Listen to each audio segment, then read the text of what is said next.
All right. Have you ever, tried to build a character for D&D, a character that really captures the essence of, like, say, a legendary hero, someone like Batman? It's tougher than it sounds, wouldn't you say? Oh, yeah, absolutely. And I think there's a reason those iconic heroes, like Batman, resonate so strongly with us. I mean, they're complex, they're multifaceted, they operate on a level that goes way beyond, just punching hard. I actually ran into this myself in a recent game.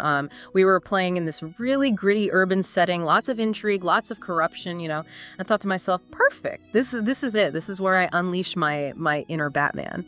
But trying to translate his unique skill set, that blend of skills, into actual D&D mechanics, well, that's a whole other story. Yeah, and that's exactly what we're going to unpack today. We're diving deep into this article from LitRPG Reads, and it tackles this exact challenge: how to build a compelling and playable Batman-inspired character for your D&D games. It really is surprisingly in-depth, It goes way beyond just saying, okay, pick a rogue and give him some batarangs.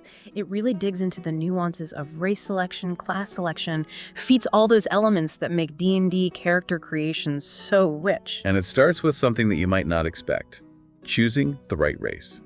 Now, the obvious choice might seem like human, right? I mean, Batman in the comics, he is human.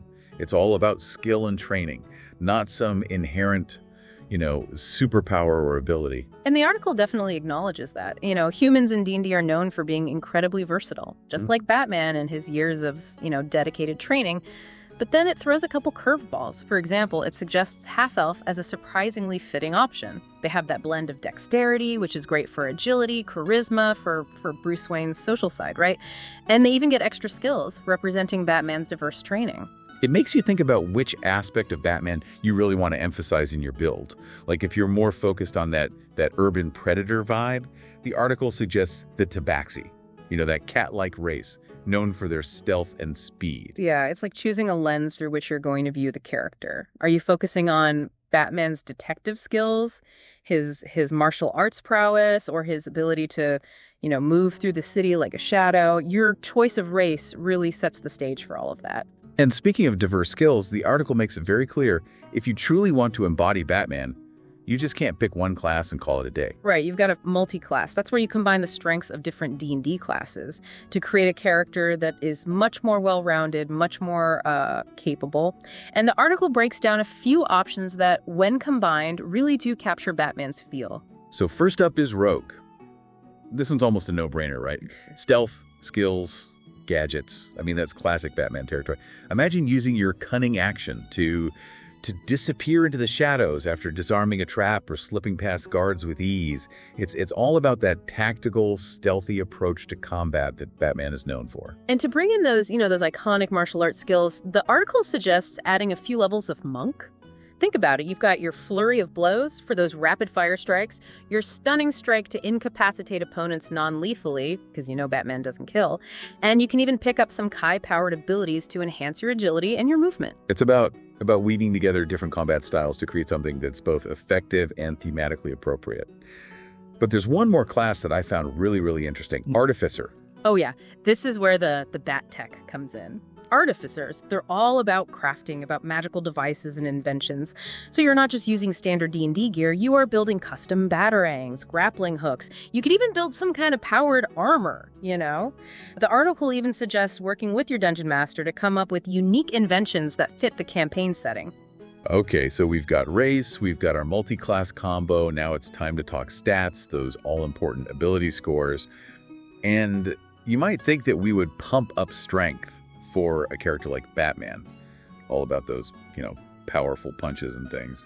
Well, strength definitely has its place, but the article really emphasizes that dexterity is absolutely key for a Batman build. It governs, everything from your stealth, your acrobatics, to how effectively you can use those gadgets that we were talking about. Remember, Batman, he's more about precision and agility than just brute force.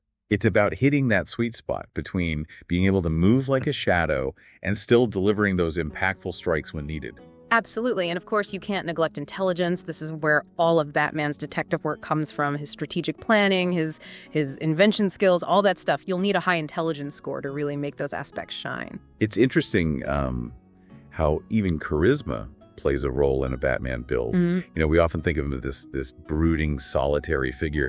But Bruce Wayne, he's He's a master of social manipulation, using his charm, his influence to gather information and to maintain his cover. Exactly. It's about that duality, that ability to move seamlessly between the intimidating vigilante and the charming socialite.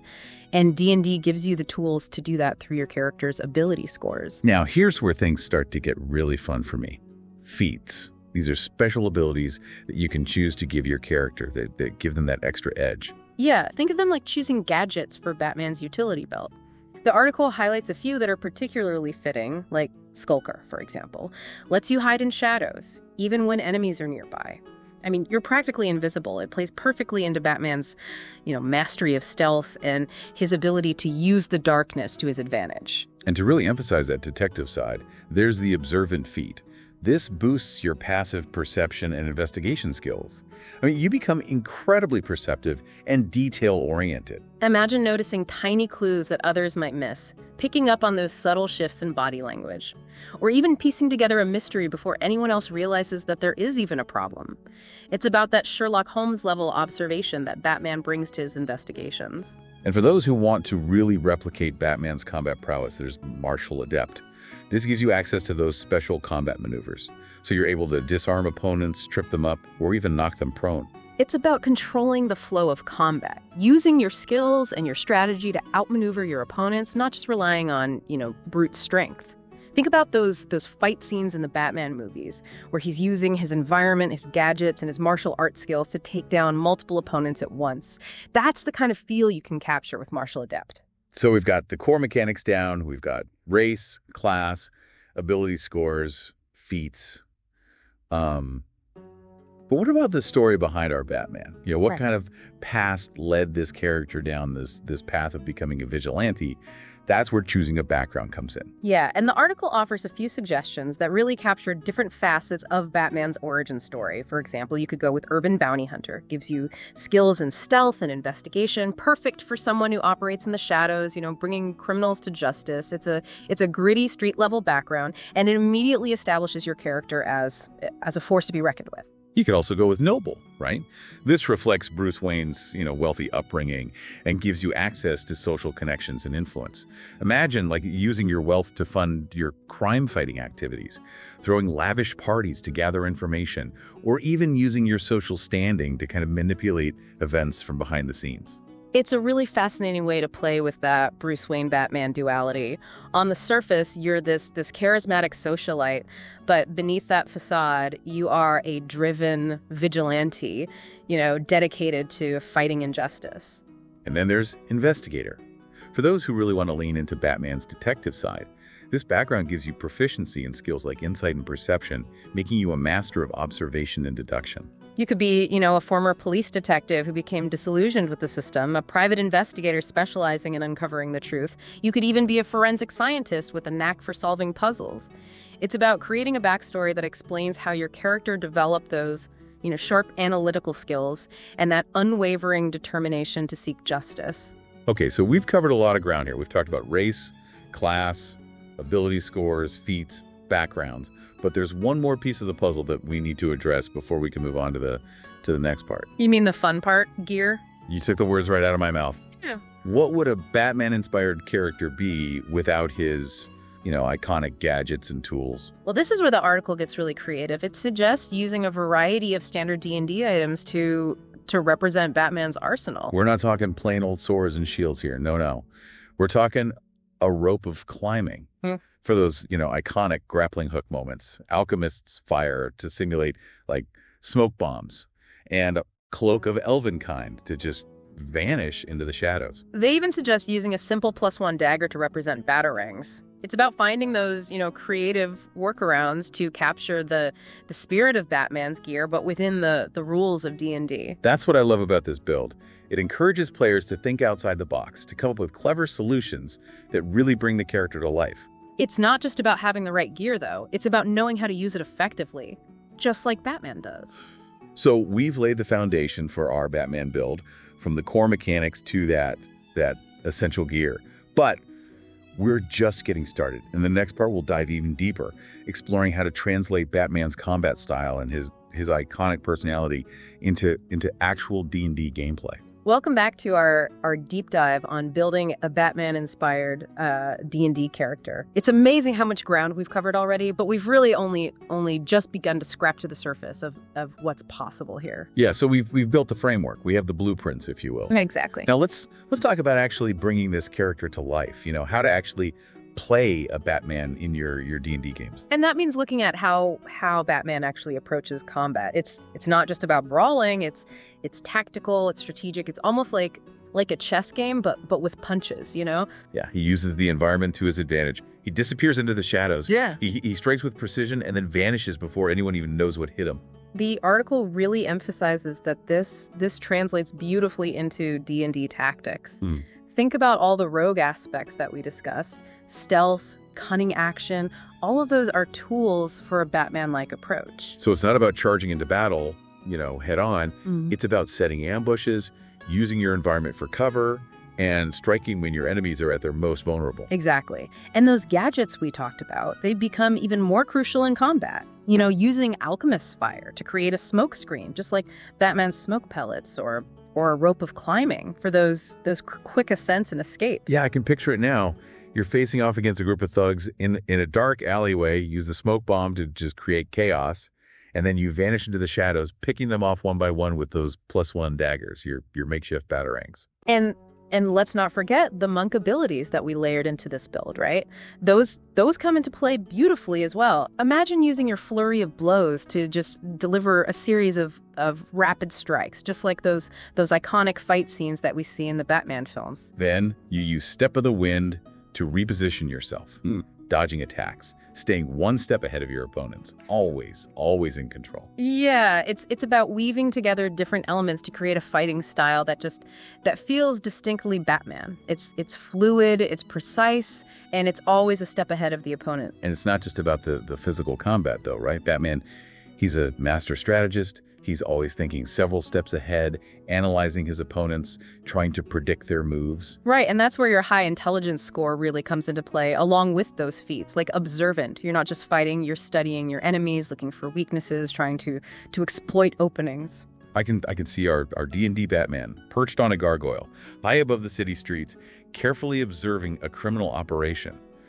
And he's not just watching, he's analyzing, he's planning his next move. He's gathering information, identifying the key players, and figuring out, the best way to disrupt their plans with minimal casualties and maximum impact. This brings us to something really crucial, which is role-playing.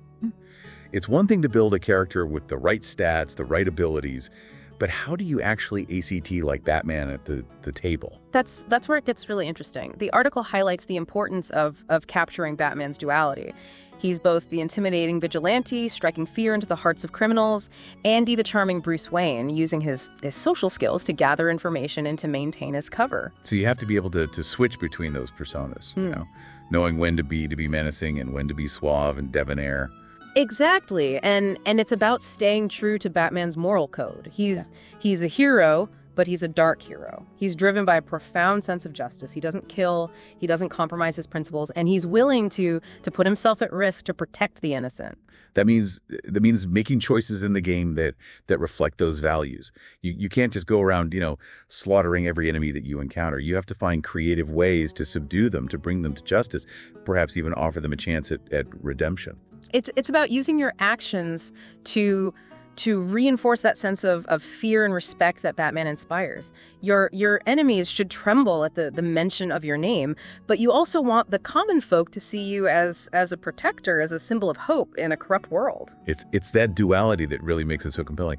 It's not just about punching bad guys. It's about the psychology, the strategy, the moral code. And the article offers some great ways to bring that to life in your games. Like, for example, using stealth not just for combat, but for eavesdropping, for infiltration, for gathering information. It's about thinking like a detective, always staying one step ahead. Yeah, imagine our D&D Batman using his grappling hook to scale a building, slipping into a shadowy corner to listen in on a clandestine meeting, or using a disguise to to blend into a crowd, observing his targets unnoticed. He's always gathering intel, piecing together the puzzle, using his knowledge of the city and its underworld to anticipate threats before they even arise. And let's not forget about the intimidation factor. It's about the way you deliver your lines, the tone of your voice, the carefully chosen words that hint at a power lurking beneath the surface. Picture this, you're interrogating a low-level thug, you're trying to get information about his boss, you lean in close, your voice is low and gravelly, and you say, I've been watching you, I know what you're capable of, tell me what I want to know, and maybe, just maybe, I'll let you walk away. You don't even have to explicitly threaten violence. It's all about the implication, about creating that aura of danger that makes your enemies think twice before they even consider crossing you. It's about mastering that psychological element, just like Batman does. He uses fear as a weapon, but a carefully wielded weapon, very targeted, very precise. And that's what makes playing a Batman-inspired character in D&D so rewarding. It's challenging, it's immersive, it forces you to think outside the box and really embody a complex and fascinating hero. It's not just about playing a game, it's about stepping into the shoes of a legend. Exploring his world, his methods, his motivations, and bringing them to life in a way that's both, faithful to the source material, but also uniquely your own. This is where the real fun begins. You're not just following a set of rules. You're taking inspiration from the source material, but you're also making the character your own, adding your own personal touches, your own interpretations to create something that's truly unique and memorable. And that's what D&D is all about, isn't it? It's collaborative storytelling. It's about using your imagination to create something special, and it's about, having fun with your friends while doing it. So we've talked about combat, we talked about role playing, but there's one more aspect of this build that I'm really excited to explore. The advanced customization options. Ah, yes, the stuff that really lets you take your Batman build to the next level. This is where things get really interesting. This is where you can let your creativity run wild. Yeah, I'm all ears. Let's hear it. Well, for starters, the article talks about creating custom gadgets.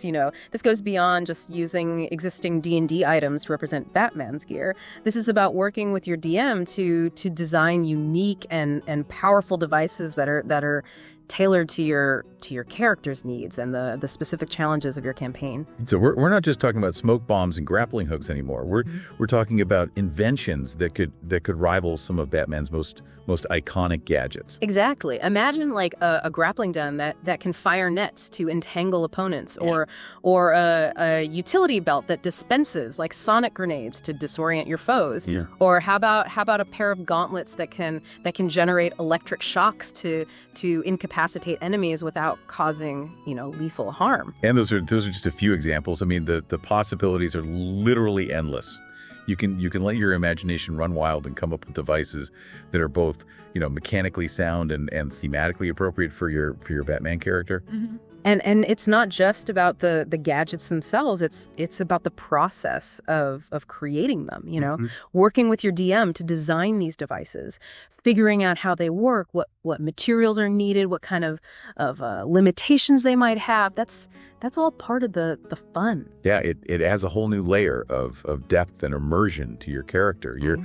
You're not just playing a Batman. You're becoming a master inventor, a technological genius Mm-hmm. who can create these tools that give him an edge in the fight against crime. And it opens up so many interesting storytelling possibilities. Imagine your Batman character spending his downtime, tinkering in his workshop, experimenting with new designs, constantly pushing the boundaries of what's possible. It's like having your own personal Batcave, a secret lair filled with cutting-edge technology where you can develop the next generation of crime-fighting gadgets. Speaking of a Batcave, that's another element that the article touches on. They talk about using downtime activities to establish a base of operations, a place where you can gather information, research your enemies, and train for your next encounter. This could be anything, really, from a hidden underground complex to a secluded mansion on the outskirts of town.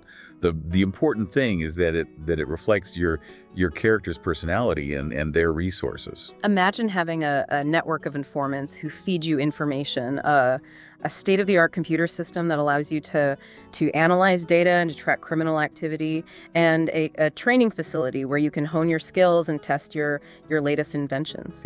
It's about creating a space that feels like a true extension of your character, a place where you can truly feel like Batman, the master strategist, the relentless detective, the technological innovator.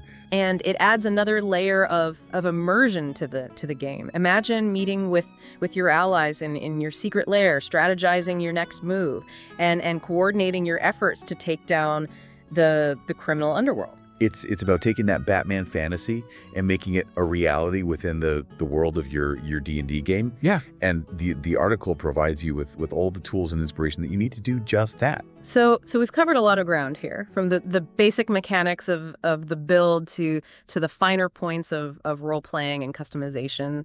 And we're not done yet. There's still one more aspect of this build that we need to explore. One that really sets this apart from just any run-of-the-mill D&D character. The ethical considerations of playing a Batman-like hero in a world of magic and monsters. That's where we'll pick up in our next segment. So stay tuned. We'll be right back.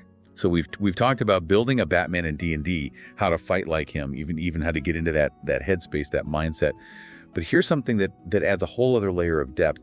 The ethical side of being a vigilante in a world that's not quite Gotham City. Right, because I mean, in the comics, the lines they're pretty clear. Batman's world is gritty, but morally, it's often very black and white. But D&D, magic, monsters, ancient prophecies, that throws some serious curveballs at a hero's code. So how does the article handle this? Does it just say, okay, don't kill, be brooding, problem solved? It's actually a lot more nuanced than that. It emphasizes that you can't just transplant Batman's exact code into any D&D setting. You have to adapt it to the context of your campaign. Give me an example, like let's say our D&D Batman is in a very classic situation. A band of goblins raiding a village. Standard adventure response might be, kill the goblins, loot the bodies, job done. Right, but a Batman-inspired character would have to pause there. First, WHY are the goblins raiding? Are they desperate for food? Are they being manipulated by someone more powerful? A true Batman would investigate before resorting to violence. It's about seeking justice, not just punishment. Maybe those goblins do need to be stopped, but understanding their motivations could lead to a more lasting solution. And think about non-lethal takedowns. In D&D, you've got spells and abilities that can incapacitate without killing. A Batman would use those to bring criminals to justice, not just, leave a trail of bodies. It's also about how you interact with the authorities. In Gotham, Batman works outside the law, but in a D&D setting, you might be adventuring alongside a lawful paladin or serving a king. How do you reconcile that vigilante mindset with a system of laws? That's where the role-playing gets really, really juicy. Maybe you're Batman, he argues, for reform within the system, or uses his influence to push for fairer treatment of the downtrodden. Or perhaps he operates in this morally gray area, bending the rules, but always striving for a greater good. It's about making those tough calls, the kind of dilemmas that Batman faces all the time. And that's what makes this build so engaging. It's not just about mechanics. It's about embodying a philosophy. Exactly. You're not just rolling dice and slaying monsters. You're grappling with ethical questions, challenging your own assumptions, and finding a path that's true to your character's moral compass. And that is what sets this build apart. It's a hero who operates on multiple levels. Tactical combatant, brilliant detective, and a moral force grappling with complex situations. It really makes you think about what it means to be a hero, especially in a world as diverse and morally ambiguous as a typical D&D setting. It's not always easy, and sometimes there are no clear-cut answers, which I think makes it even more compelling. It's been an incredible deep dive. We've gone from choosing the right D&D race all the way to pondering the ethical implications of vigilantism. Big shout out to LitRPG Reads and to Paul Bello, the author of this amazing article. Yeah, it's clear that they put a lot of thought into not just the mechanics of building a Batman, but the heart of of what makes him such an enduring character. So to our listeners, we've given you the tools, the inspiration, the framework. Now it's your turn. If you were building a Batman for D&D, what unique twist would you add? What would set your Dark Knight apart in this world of magic and monsters? Share your ideas in the comments below. We'd love to see what you come up with.